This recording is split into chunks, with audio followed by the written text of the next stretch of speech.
اللهم صل على محمد وعلى آل محمد كما صليت على إبراهيم وعلى آل إبراهيم إنك حميد مجيد۔ کل جو میں نے بت بنائے اپنے ہاتھوں سے، وہ آج کے بت خانے میں خدا بن بیٹھے ہیں۔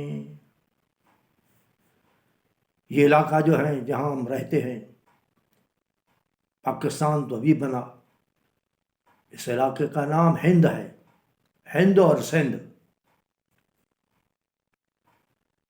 یہاں رسومات ہندوؤں کی تھی، اللہ سبحانہ و تعالیٰ نے ہمارے پر مہربانی کی، عرب آئے، عربوں نے ہمیں مسلمان کیا، شکر الحمدللہ، ورنہ ہم اب تک ہندو رہتے، بتوں کی پوجا کرتے۔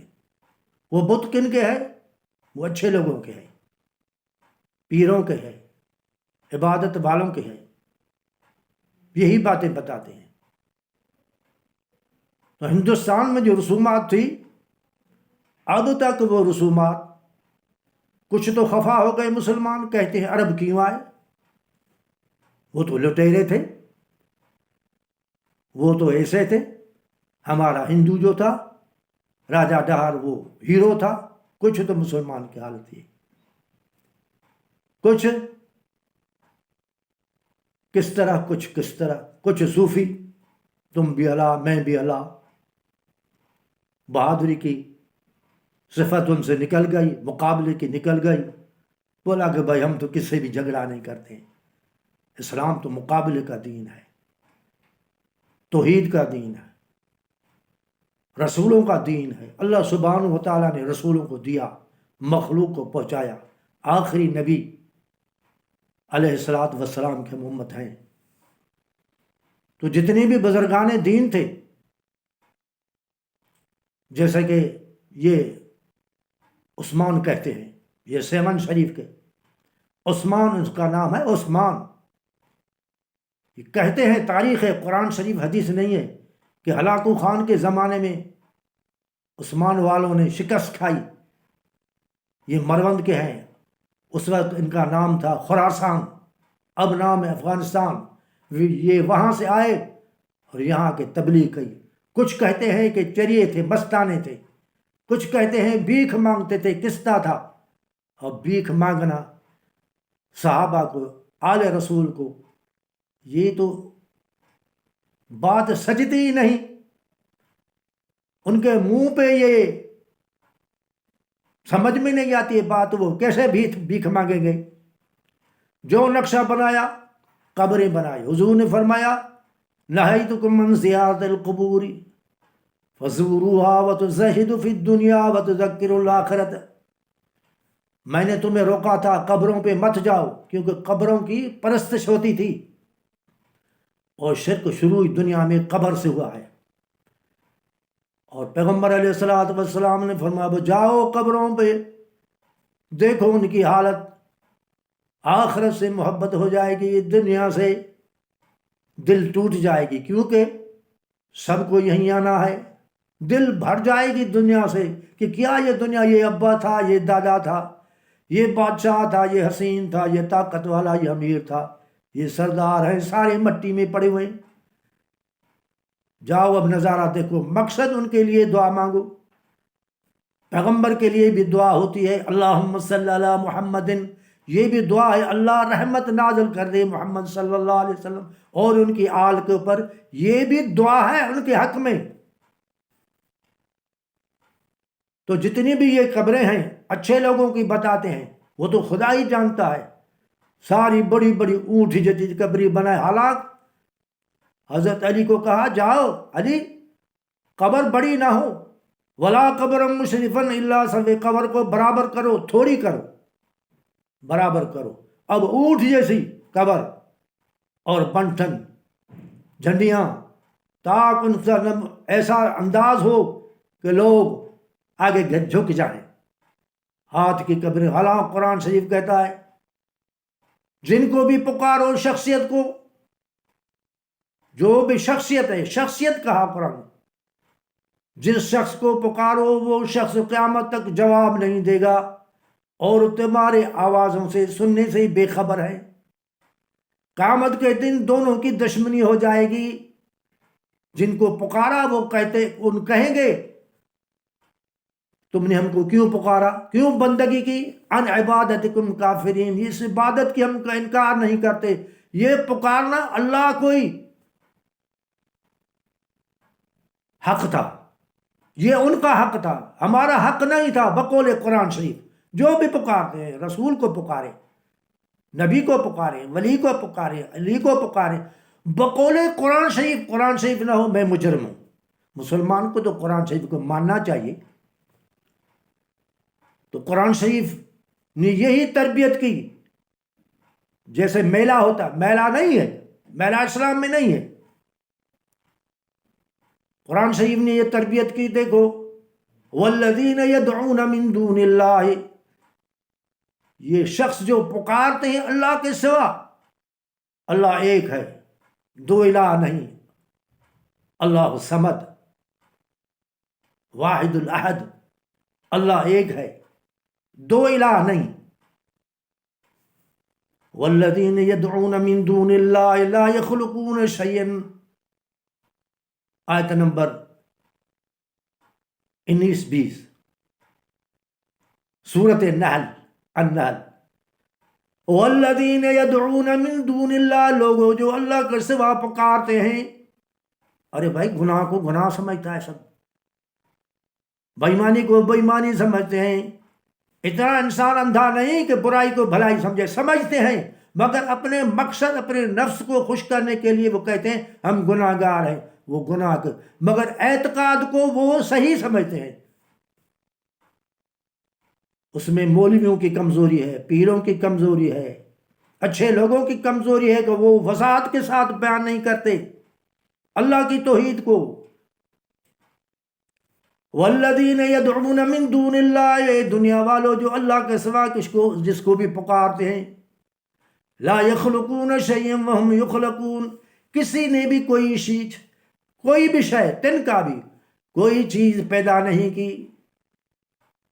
میں مسبب الاسباب ہوں، اموات، مردہ ہے، یہ موت آ گئی، اللہ کو موت نہیں۔ پیغمبروں کو موت آ گئی، پیغمبروں کو بھی دنیا سے، نبی، علی، ولی، امام و دنیا سے کوئی تعلق نہیں پروگرام کے سوا۔ اب سمجھے، مرنے کے وقت قرآن شریف میں ہے تو فرشتے ان کو سلام کرتے ہیں، وہ سلام نہیں بتاتے ہیں۔ مرنے کے بعد برزخ میں جو حالت ہوتی ہے، پوچھ گچھ ہوتی ہے، زمین جو ہوتی ہے وہ محبت کا اور غضب کا، کیا کہتے ہیں، بھاکر کہتے ہیں سندھی میں، یا غضب کا یا محبت کا، وہ کسی کو آگے نہیں بتایا تھا بھائی یہ کام مت کرو، شریعت کے مت جاؤ، یہ دنیا 4 دن کے، ہمارے ساتھ یہ معاملہ ہوا۔ پھر جہنم کے اثرات، جنت کے اثرات وہ نہیں بتاتے، آخرت نہیں بتائے، اچھائی کوئی نہیں بتاتا۔ اگر ان کا تعلق ہوتا تو یہ قرآن شریف کی پھر دعوت دیتے، پھر وصیت کرتے حق کی اور آخرت کی رغبت دیتے، دنیا کے گناہوں کی وہ تبلیغ کرتے۔ ایسی کوئی بات نہیں، اپنے دل میں سمجھتے ہیں، مسلم ہو یا کافر ہو یا ہندو ہو، وہ سمجھتے ہمارا کام ہوتا ہے، ہمیں نوکری ملتی ہے، ہمیں رزق ملتا ہے، ہمیں اولاد ہوتی ہے۔ یہ سارا تخیل ہے، یہ حقیقت نہیں ہے۔ حقیقت وہ ہے جو قرآن شریف بیان کرتا ہے۔ اموات، وہ تو مردہ ہیں۔ اگر شہید جو ہے اللہ نے اس کو زندہ کہا کہ ان کی زندگی کا تمہیں شعور نہیں، لا تشعرون، پھر کہا عند ربہم یرزقون، وہ رب کے ہاں رزق کھا رہے ہیں۔ فرحین، وہ تو خوش ہیں، ویستبشرون، خوشیاں ملاتے ہیں، ان کی حالت تو یہ ہے۔ تو اللہ سبحانہ و تعالیٰ نے کہا دیکھو اموات، وہ اس دنیا سے مر گئے، غیر احیاء، اس زندگی والے نہیں ہیں، غیر احیاء، زندگی آخرت کی ہے، وہ اعلیٰ علیین کی ہے۔ اگر مجرموں کو زندگی وہاں کی ہے تو تحت ثری کے ترے میں، جہنم کے قریب، بدن سے الگ ہوا، بدن سے روح الگ ہوئی، قیامت کے دن صرف یہ بدن میں روح پڑے گی۔ تو اللہ سبحانہ و تعالیٰ نے کہا